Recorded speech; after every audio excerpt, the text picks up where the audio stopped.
What's up, everyone, and welcome to another episode of VCCLive. This is episode 17.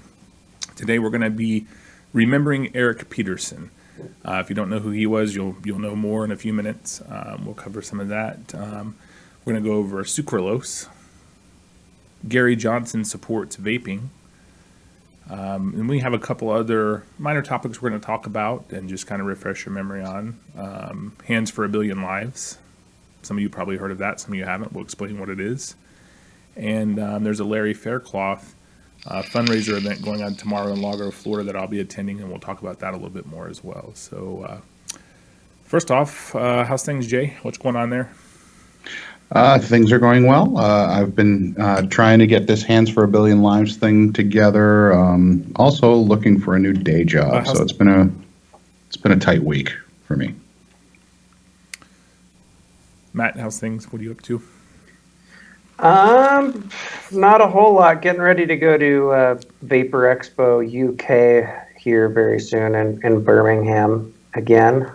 And might I say, we're all very happy that you're still alive after the hurricane. Thank you. Me too.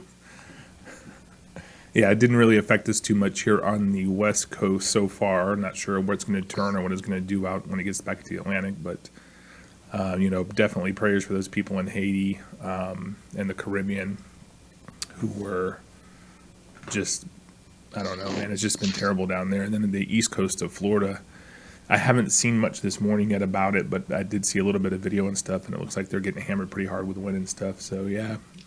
Yeah, it sounds like they're really scared for Jacksonville flooding and stuff like that. Mm-hmm.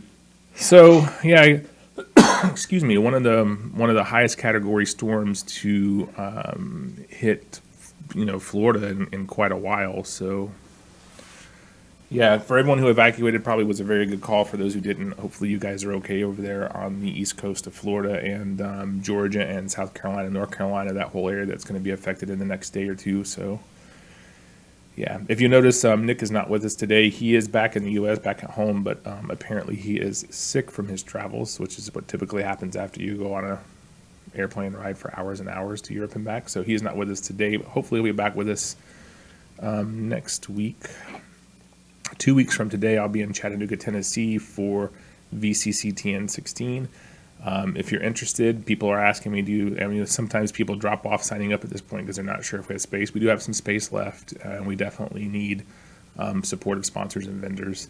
So that's another thing I want to talk about maybe later on. Or I might just do a go live later on the VCC Facebook page to talk about some stuff with VCC. So, yeah. Hold on one second. Apparently my stuff is still get on Facebook Live, tag all the people that have sponsored in the past, and just call them out, and I'll share it too. Yeah. I don't know what's mafia style. Yeah, we'll do some things, and I don't know. I wanted to start off today talking about Eric Peterson, and I realized last week I played some videos over on the right monitor, and you couldn't really hear too well the audio of it. I'm not sure if it'll be that way today or not, but let me first open his. Just want to show you guys a picture of who Eric. Actually, I have it on my Facebook. I've changed it when he had a stroke a few months ago. If you don't know Eric Peterson, this is Eric. This is us at the Pittsburgh event last year, so in 2015. Eric was an advocate, helped found the Tennessee Smoke-Free Association. Just a great guy all around. He for the first, year and a half or so I knew him. He didn't work in the industry, maybe 2 years, whatever. He didn't work in the industry. He was a vapor. He helped form the TSFA. He volunteered and got involved and lived what we tell everyone to do, which is lead by example and get involved. He actually did that. Traveled, used his own time, his own money. It was crazy. He did finally get a job and start working in the industry within the last year, and he moved to Texas, and he was working for a company there. Then he started with another company. And anyway, just an overall great guy. And I think it was July 11th, he had a massive stroke, and I thought he was on the road to recovery from that. All appearances were that he was doing better little bit by little bit, and I was certainly planning on and excited to see him in a few weeks when we went up to Tennessee for the Tennessee event. But unfortunately, I think it was this past Sunday, he passed away from complications of the stroke. So, yeah, I have a video I was going to play. This is we do stage talks at each of the VCC events, and I invite the advocates up who are there. And if Eric was ever at one of the events, which he was at, I think almost all of them, certainly I was pulling him up on stage, he had some great insight about how to start state advocacy, smoke-free associations and advocacy chapters and stuff. And so let me see if this will work, if you guys will be able to hear it. Hopefully you can. I'll turn the volume up on my speakers, and let's go to the right monitor. And it's just a short clip of Eric speaking, but it gives you an idea of his passion for this industry. Helps you get that lobbyist. Now, the business owners need to get on that bus. But you have a voice in that. You can go into the shops and go, what group are you with? What are you doing? And that helps. It saves up. To answer your question, e-liquid is a. So I don't know if you were able to hear that or not, but what he was saying, what he was talking about in that short snippet, and we kind of cut in onto that segment with the video of the whole thing. But he was talking about consumers getting involved in your vape shops, and it's something that we, it's going to be something that we consistently, preach and talk about.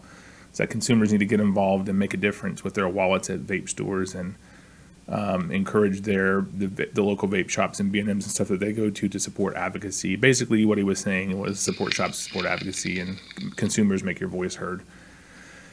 So, Jay, I don't know if you had the pleasure to meet Eric on any occasions, or Matt, but can you maybe just tell us, something about how he affected, or something remember about Eric?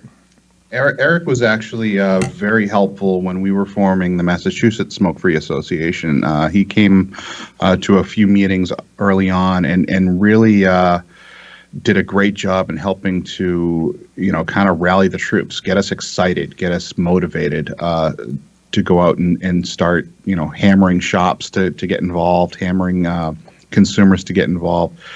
He was pretty instrumental in how we formed, and he did it, all on his own time, late at night on, random Tuesdays or Wednesday nights. Just incredibly passionate, very giving person, and it's a big loss for the community. Yeah. Matt, did you ever get a chance to meet him at any of the VCC events? Yeah, well, I definitely regret not getting to know him better. I was introduced to him one time, and then he was one of those guys that you'd see at a lot of events, and maybe give a wave to or something. But I'd never really had the chance to hang out with him or have any one-on-one long conversations or anything. Yeah, in retrospect, I guess we mainly talked about advocacy. I mean, we didn't live close or anything or hang out, but on occasions when we were at events, we certainly did. We would have dinner and drinks, and it would almost always inevitably be something to do with vaping advocacy, or how to improve, how to get better, how, he would share ideas with me, I would share ideas with him. So anyway, Eric was a great guy. He'll certainly be missed in the vaping community, and we want to continue fighting on in his honor and lead by example, and I think he was a true believer in unity and everyone working together towards the same common goal. So, if that's something that we can keep in mind when we feel like we want to get petty or, fight infighting or anything like that, just remember why we're all doing what we're doing, ladies and gentlemen. This is about changing human lives. So, I guess that's pretty much it for talking about Eric. We will miss him, but we will go on. All right, so there was another issue that I've seen a few times this week on social media, and I think Jay brought it up because, he's an e-liquid manufacturer. Obviously, he makes the e-liquid that he sells, so he has an idea about this specific topic. So we're going to give Jay a chance to talk about this, and we'll see if we have any comments, anything in the comment section with questions about it. So, Jay, it's sucralose. Tell us what you know and tell us what you've seen. Yes. Well, the thing about sucralose is going back to when I first started manufacturing e-liquid back in 2010, 2011, much of the community centered around e-liquid manufacturing just kind of always knew to stay away from sweeteners, period, no matter what they are. Sweeteners tend to be very heavy molecules. They don't vaporize efficiently, so they can create problems when you heat them up. And much like the diacetyl witch hunts that we've been going through over the last few years, every once in a while people start talking about sucralose again. And that happened again this week. People started talking about sucralose. Now, my personal position on sucralose is that I will not vape it. I will not use it in any of my e-liquids, period. And that's true for a lot of kind of really old school juice manufacturers. There are simply too many unknowns, and we feel that a well-balanced e-liquid doesn't need to have additional sweeteners added. VG is plenty sweet on its own. That's generally my personal feeling on the matter. I don't call out individual companies who do choose to use it because it's an unknown. We don't know how harmful or if it's harmful at all. We just don't know. But we do know that there have been studies that show that when sucralose is heated, it does turn into a few distinct carcinogens. And I can provide a link to some of those studies if needed. So, much like the diacetyl witch hunt, I don't feel like we need to start burning people at the stake over this stuff. But my opinion is that if you are an e-liquid manufacturer and you're using sucralose, disclose it. That's all. Yeah. Disclose it. I think it's. Sorry, go ahead. No, and ideally, I'd like to see percentages disclosed. There was a comment actually right at the start of the show saying, "Oh, I was concerned about sucralose, but I talked to an e-liquid manufacturer and they said they only use it at 1%." Well, that doesn't really mean anything in and of itself, because diacetyl, when we were talking about diacetyl, the threshold for potential harm was in the parts per million. So 1% versus 2% versus 3% doesn't really mean anything as far as toxicity, because we don't know what the level of toxicity is that would be, quote unquote, safe. Again, I don't like calling people out by name. I don't like calling out that you shouldn't vape this. It's up to the individual. Ultimately, for me, it's all about just disclosing the fact that you're using it. And that's it. Now, Matt, you had something to say? I think it's something that's gotten a little more popular over the last couple of years because these higher VG liquids sometimes have a harder time holding the flavor, if that makes sense. Sometimes, they just won't be as flavorful as, 50-50 or whatever. So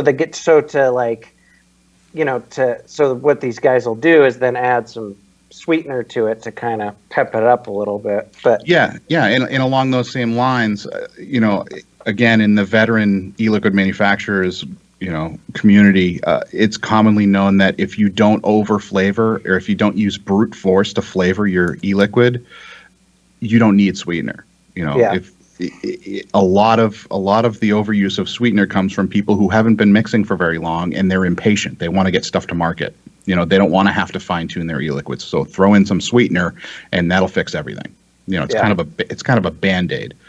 What I was wondering though is, do any of the flavorings out there have sucralose already in them, or is it only going to be in there if it's added after the fact? I believe, don't quote me because I don't use it very often, but I believe Capella's has an option to add sweetener directly to the flavoring. But in general, it's fairly rare. I know that most of my flavor manufacturers don't directly add sweetener to any of their flavorings. They rely on you to buy sweetener and add it yourself. But Well, certainly that's it's something got to to look be out for. something that's giving it that, like a fruit, that sweet flavor, though. You get what I'm saying? Not necessarily. There's a lot of kind of trickiness that goes on in flavor manufacturing. Sometimes, let me pick like a strawberry, for example. Adding strawberry to VG automatically just is going to taste sweet. I see. It's not until you add too much of the strawberry that it starts to become like bitter or chemically or soapy tasting. It's at that point where adding sweetener will kind of counteract those effects. But if you don't add too much of the strawberry, the VG and the PG by in and of themselves will add a certain level of sweetness. Yeah. So it's kind of like adding chlorine to your pool, or chlorine and then pH balance, and you're kind of chasing and layering chemicals on top of each other in order to find the exact balance. And some people are choosing to use sucralose as an additive to get to that balance that they're looking for in the final product. My only fear, I guess, and I'm not saying it's a good thing to put sucralose in liquids. My liquids have no added sweeteners, but like my only fear is that we don't go shoot ourselves in the foot, like I feel like we did with diacetyl, where we turned it into a witch hunt, and some people went way overboard, and then I think it got into the public eye outside of vaping before, I mean, Vanessa's had a nurse come to her at work and be like, you could get popcorn lung from that, And I feel like we partially did that to ourselves, so I hope we don't do that again. You're absolutely 100% right, and that's why typically I don't go public with this. Yeah, but it's come up I so think it's often. fine to have a dialogue like this about it. You know what I'm saying? But like some people, from what I'm getting, not you're saying, Jay, less is more. You can achieve it without having to use sucralose. Just be patient. In my opinion, actually, if you're making e-liquid, learn the art of making e-liquid instead of trying to take shortcuts.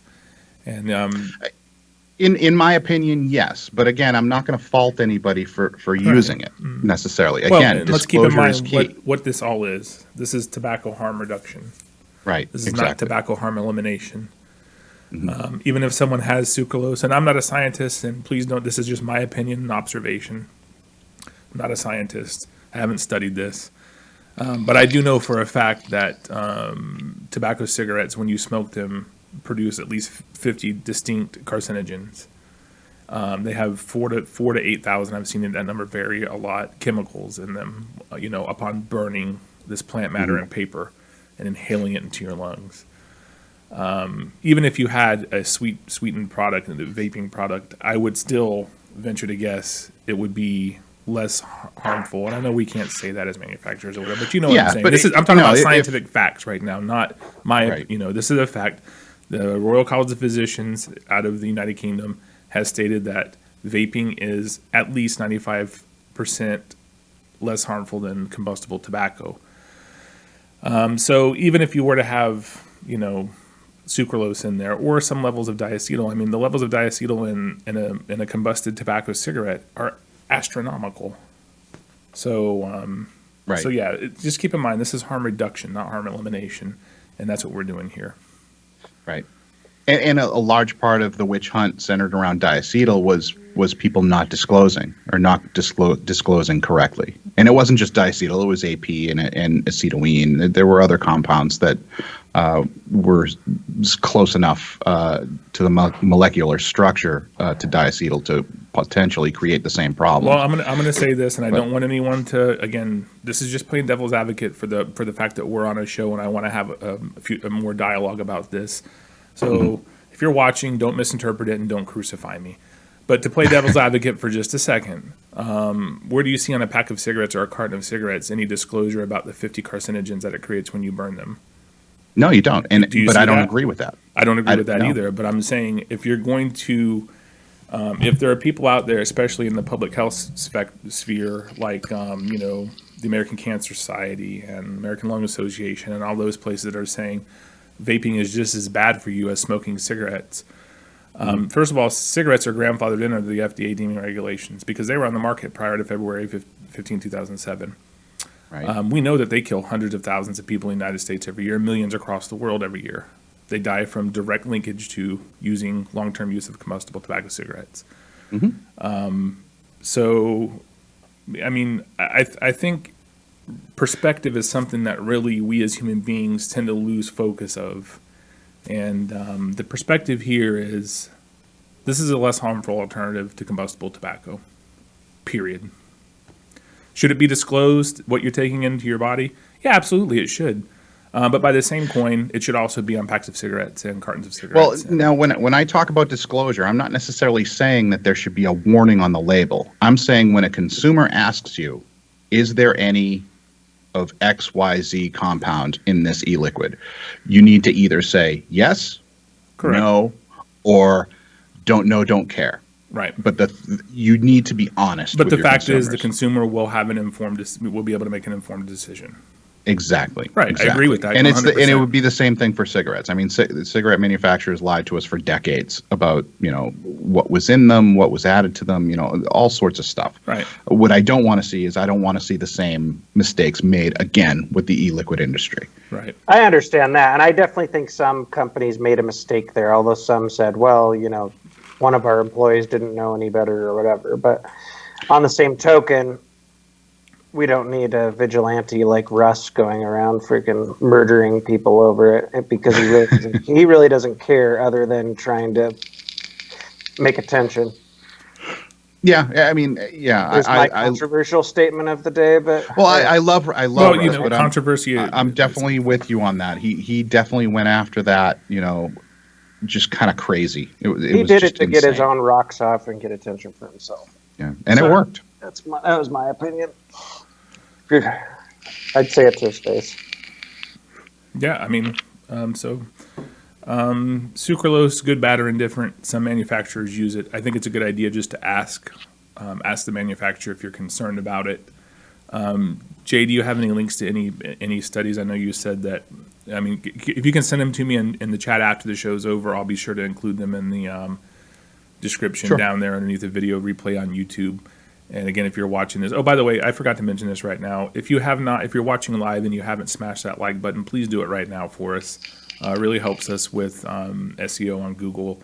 And also remember too that the comments that you're making during the live session do not transfer over once the video is rendered. So if you have something that you said, or maybe a question that we addressed during the live portion of the show on YouTube, just put it in just add a comment after the video is already rendered and up. So yeah, please hit that like button right now. If you're watching live, share the live feed on your social media outlets. Maybe we'll get some more people watching live right now. If not, share the replay once we post it up on the Facebook, YouTube group for VCCLive. So yeah, I mean, to wrap up, sucralose, we'll put some links in the description that you can go as a consumer, as a vapor, and make some informed decisions about what it is exactly you want to put into your body, what you're going to vape, what liquids. We're not saying good, bad, or indifferent. We're just saying the more you know, the better off you are. So, absolutely. Any wrap-up thoughts on that, Jay or Matt? No, I think it's good for everybody to obviously inform themselves and like you said, put it into perspective. Right. It's and it's not just a health concern either. I mean, there are business implications. People complain that heavily laden sucralose e-liquids kill coils a lot faster. People spend a lot of time building these coils, and then if you use a heavy sucralose e-liquid, the thing turns into charcoal within 2 days. As opposed to a cleaner e-liquid, you can get a good 2 weeks or more out of a good coil. So there are other implications other than just potential safety hazards. All right, so the next topic we're going to talk about, and something that I think we'll let Matt run with, is Gary Johnson. He is an independent running for president of the United States, and he came out this week, I think, after a lot of contact from people in the vaping industry, Kurt from Cloud Chasers Inc. being one of the main ones, in support of vaping. I want to show you something here that's pretty cool. I just did a quick search in Google, see if I could find an article that I could share with you on this topic. And look what one of the top results that came up. And we've only been live for, 28 minutes right now, 27 minutes. Look. We're already up there, huh? Yeah, Google's already snatched us from YouTube because I put Gary Johnson supports vaping, and then boom, we're up in the results. So that's pretty cool. But anyway, Matt, while I'm looking for something to share, maybe you can kind of give us an overview of what you know about what happened this week with that in his presidential campaign. Basically, Gary Johnson's, oh gosh, what's the guy's name? The guy's title that actually wrote the letter. Do you guys remember? Oh, he was like the public relations rep or something like that. Yeah, something like that. Kurt's been doing a good job at kind of hammering them, and I think other campaigns trying to get them to basically take a stance on vaping. And so he finally got a letter back from that campaign, and it was pretty positive. I mean, you could definitely look at it as, they support our cause.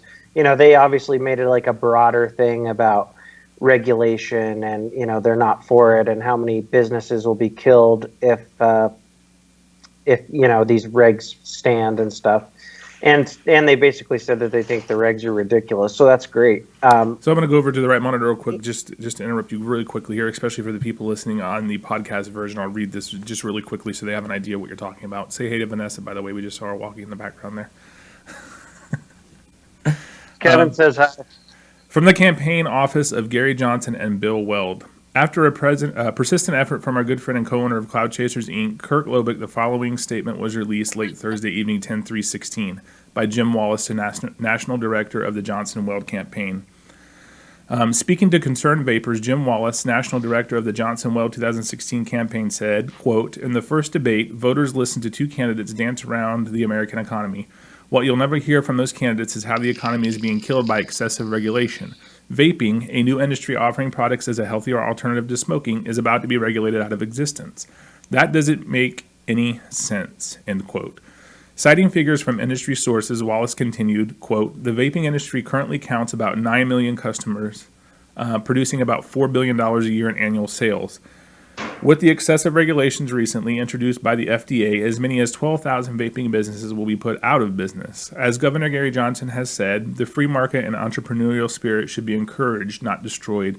Nowhere is this more obvious than the vaping industry," end quote. That's Jim Wallace, National Director for the Johnson-Weld campaign. So just so people kind of have a better idea of what you're going to continue to talk about there, Matt. Yeah, so it's a really nice letter, and I think we should continue maybe pressuring the campaign to say more. I don't know if they posted that on their website or anything as well, but I think we should kind of keep pushing them to be more public about it, obviously, and I think it's definitely a positive thing. No, but with our vape community, as we know how it all is, it turned toxic fast, basically, on a lot of posts. And a lot of people, I think, maybe missed the point. This isn't about telling people to vote for Gary Johnson. This isn't about, a vote for Gary Johnson is a vote for Hillary Clinton or whatever. The point is just having a public person, somebody that's famous right now, talk about it and, bringing it more into the public eye. Rather, it doesn't matter what, campaign talked about it. So, a lot of people took that as, let's start arguing politics and, you know what I'm saying? And it just turned into a shit show on lots of different Facebook posts. But the point was really just, that somebody's talking about it. And we should keep pushing all of them, all the different candidates to make statements and make a stand on it. Yeah, well, I don't think on this show, at least, or if you guys want to, you certainly can. There's nothing... I'm not endorsing or supporting, not that it would really fucking matter anyway, but any of the candidates for office. But what I'm going to say is this. In the comments, Chad, you just said Trump has stated in every rally he's against the FDA's overregulation of every business, and that may be true.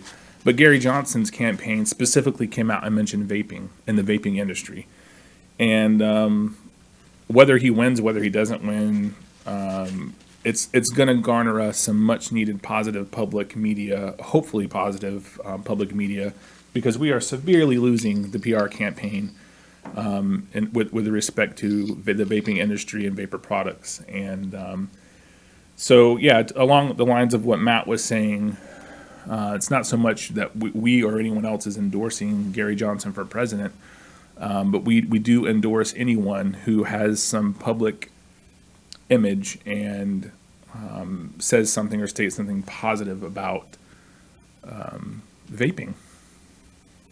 Right. And Nick from Daily Vape TV just said, Phil Basardo said it best. If you're a one issue voter, here's where your vote needs to go at this point, until we get some more answers from either Trump or Clinton. Well, I mean, then the alternate argument to that people say is, they'll say, well, yeah, but Trump's more likely to be friendly to vaping than Hillary, which might be true. But then they're all, everyone argues, well, if you vote for Gary, you're taking votes away from Trump, and it's just politics. Yeah, not to go too far down the political road, but the reason why Gary has been getting, he's been kind of under a lot of heat lately is because they've found that he's actually pulling more votes away from Hillary right now. So that's why the media has been hammering on him, that whole Aleppo thing, and him not being able to name a favorite foreign leader, that kind of stuff. He's been getting hammered in the media lately, only because he's actually pulling more votes away from Hillary. He's getting a lot of the young vote. He's getting some of the Bernie supporters, even though they only agree with like half of the ideology when it comes to social issues. But he is getting a lot of those younger folks that possibly would have voted for Bernie. Well, let me put it into a context that we can understand in the vaping industry. This is just my opinion again. Gary Johnson has about as much chance of winning as HR 2058 does of passing. Does that mean that either one of those would be bad options? Hell no, it doesn't mean that. It's just, let's face the facts and face reality, ladies and gentlemen. Until we change the way politics runs in this country, especially at the presidential level, we're a two-party system. And it sucks sometimes because when you have, again, not to get too political, but when you have candidates that you're constantly looking at what is the lesser of two evils, the saying is the lesser of two evils, not the lesser of three evils. I just don't think that Gary Johnson has a huge chance of success. He's pulling votes away from one or both of the leading candidates. But what is fortunate is he's bringing some attention. His campaign is bringing some attention to the overregulation and the decimation of the vaping industry by the FDA and the federal government. And that is the point. That's the takeaway from this conversation. That's the takeaway from the letter. And that's the takeaway from all the time invested by Cloud Chasers Inc. and many other people to get in contact.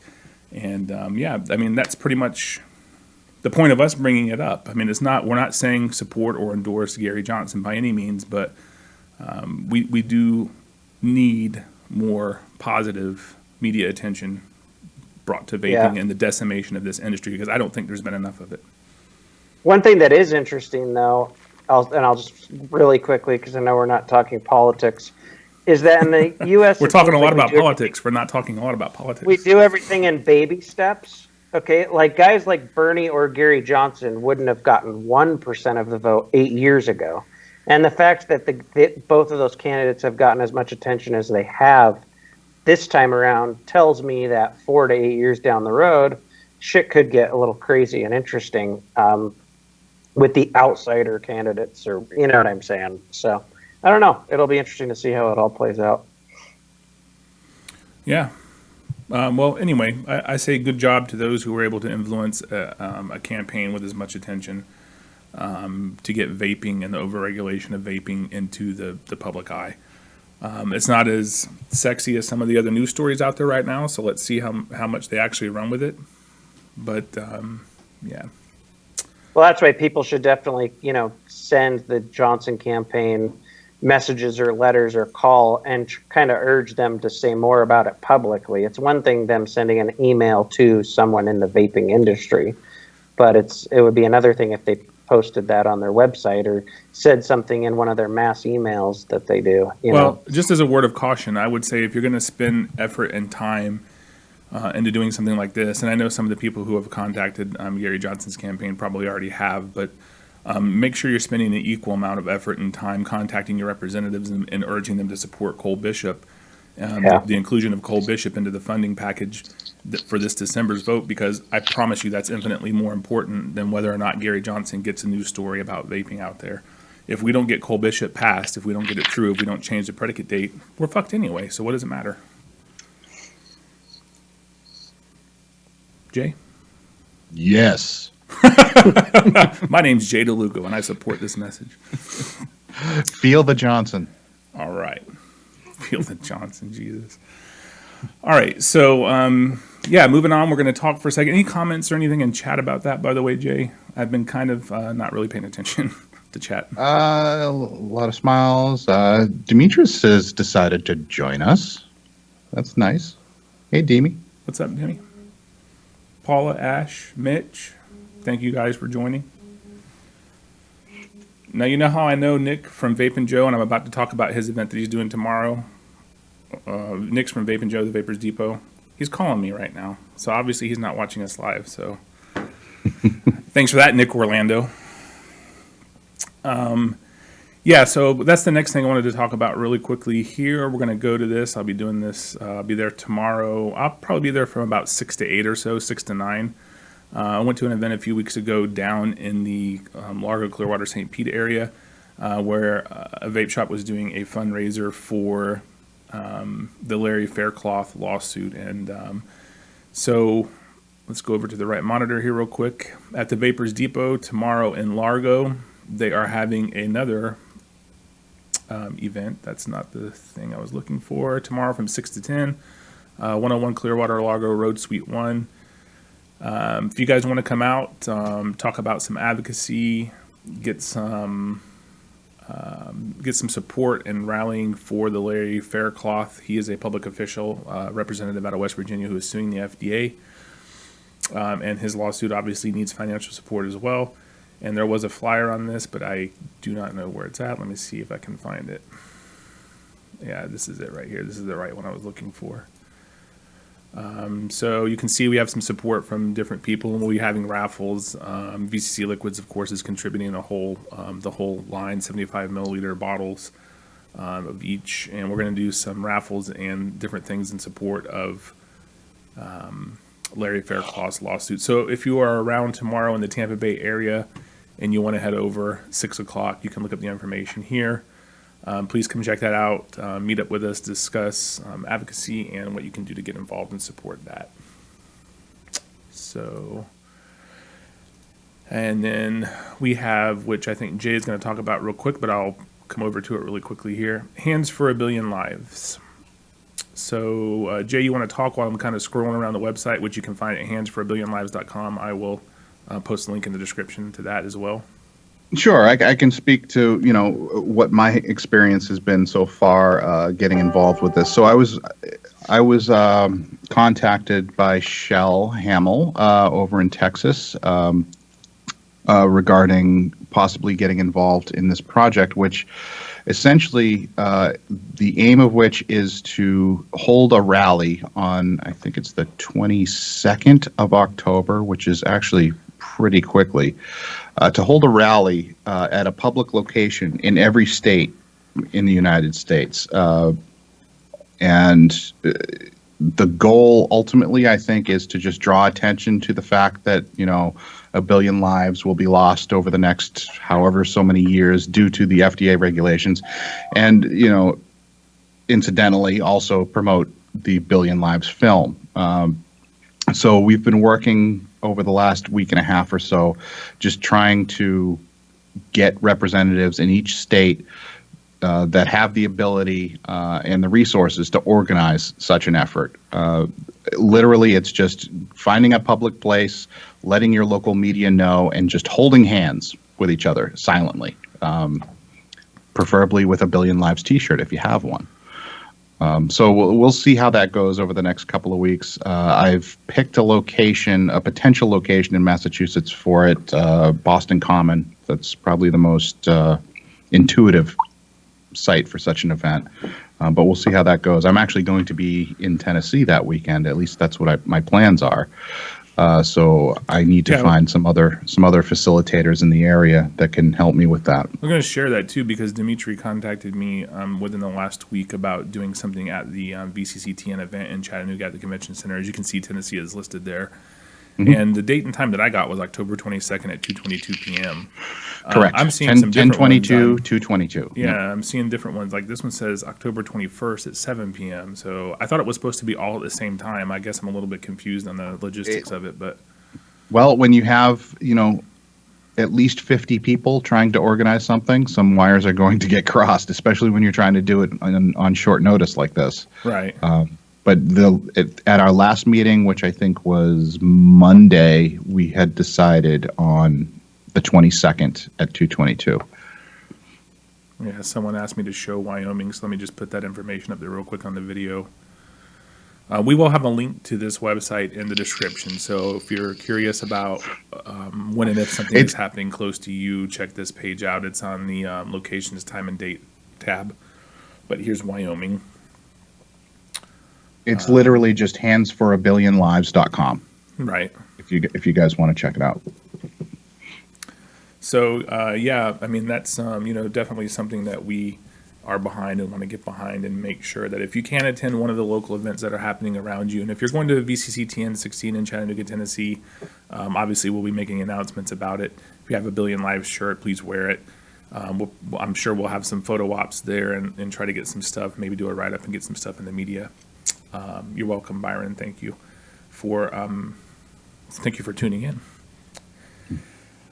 So yeah, there's information on the website. We'll post up that for you to follow the link to and contact any of the local representatives who it looks like they're updating it fairly quickly. I didn't see Massachusetts on there yet, but I'm sure that they'll have some information on there for you for Massachusetts and any of the other states.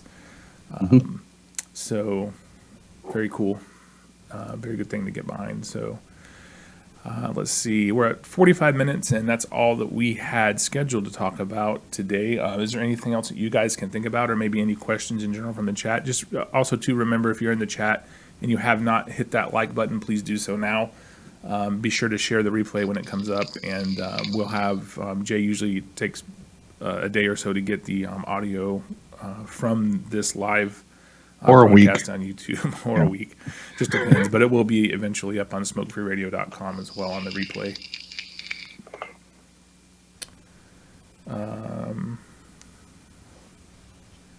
Yeah, I'm looking at some of the comments. Just one from Mitch here. It says he was at the doctor's office last month, told him that he was vaping. They're always telling him to quit smoking. The nurse told him that there was antifreeze in the juice. So you can see that several years into this, we're still getting some of the same bullshit propaganda that was put out. And it's exactly why we need more. Yeah, hello, Nick Orlando says hello, everyone, after he calls me during the live show. Vanessa had to go to her mandatory checkup today for her insurance, and she told them that she vaped and stuff, and they did. They pulled the same kind of shit. Gave her a hotline for smoking cessation and stuff, and it's like, that's what I'm basically doing, even though we don't say it we don't call it cessation, but they just so many fucking people that are uneducated on the topic. Yeah, I'm rewatching Friends. I don't know if you guys have ever watched Friends, but just to kind of give you an idea of the feeling about 18 years ago, because this was in 1998 on this specific episode, the one where Rachel smokes.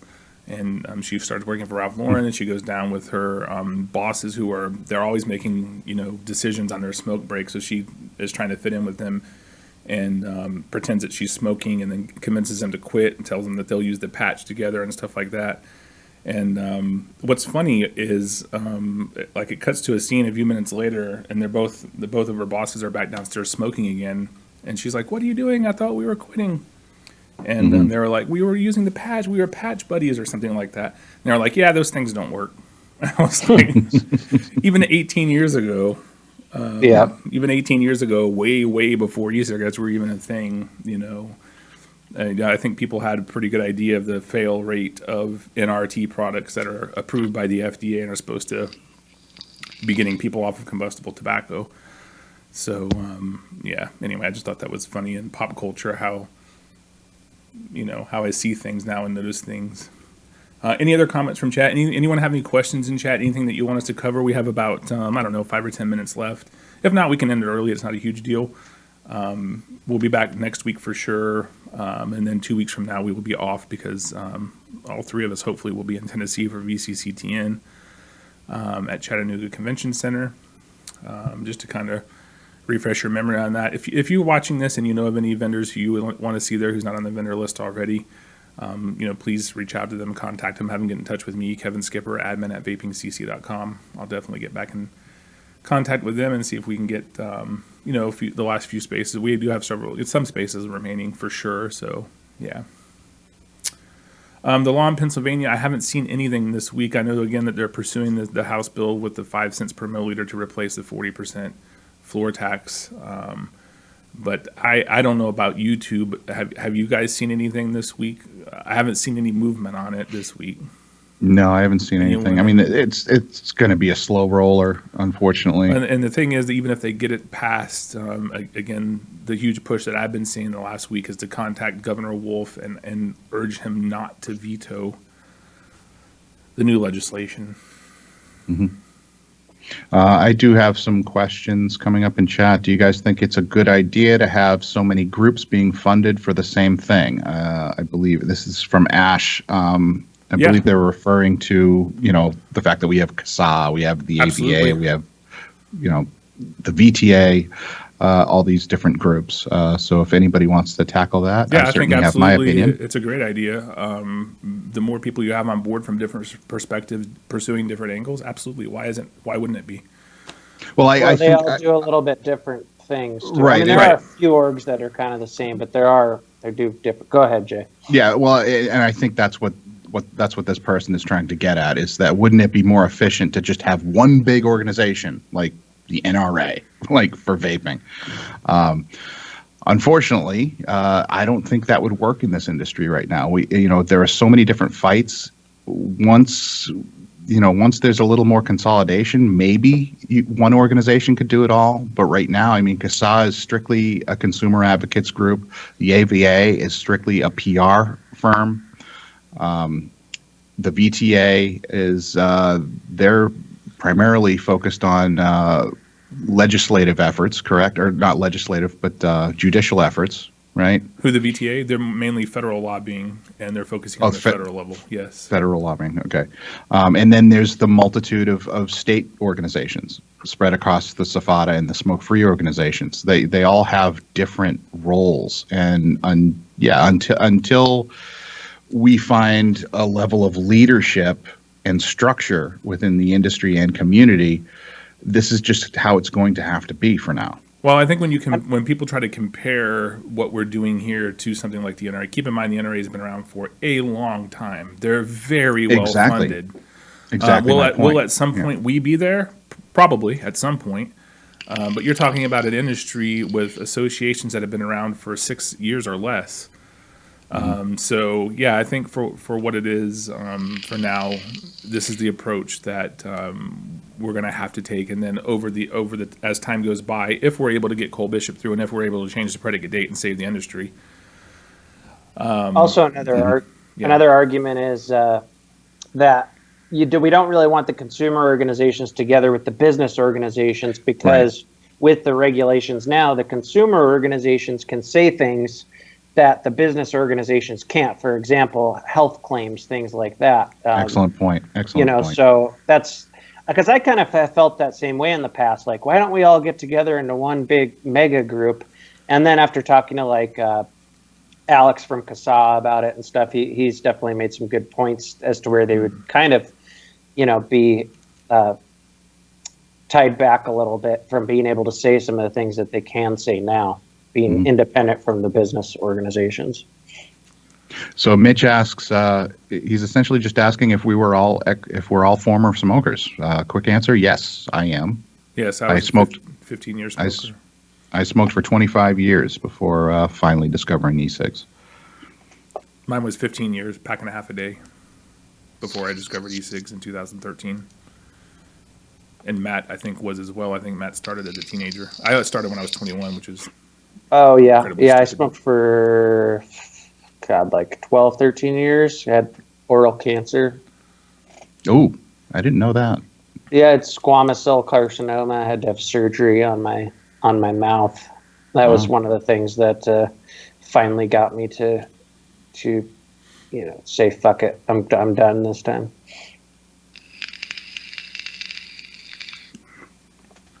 Yeah, I'm seeing a few comments about Kassav. Yes, Kassav is just consumers. Dimitri says Kassav's on a bus full of ads. I think he's talking about the Right to Vape tour. Yeah, that is true point. So, I don't know if Any y'all wanna updates on discuss that further. Indiana?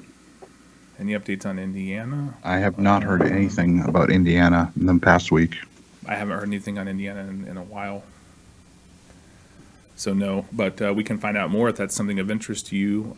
Brad, we'll definitely find out more. I'll get some updates from Amy Lane maybe, and maybe we can have her on the show one of these days. And I also was trying to The get... last news in Indiana was just that the one company got the injunction. Yeah, that was... We haven't anything since then. Good cat.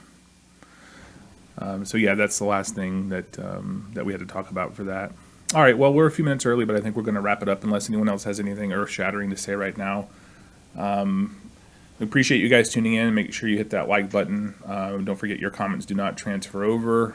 So if you have anything relevant that you want on the YouTube replay, to make sure to copy and paste that over as soon as it's rendered.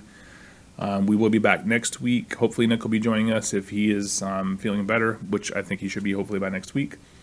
And 2 weeks from now, we'll be in Chattanooga for VCCTN 16. Yeah, that's about all I can think of. Don't forget to subscribe. Don't forget to share the video. Jay, any last thoughts? Anything going on this weekend?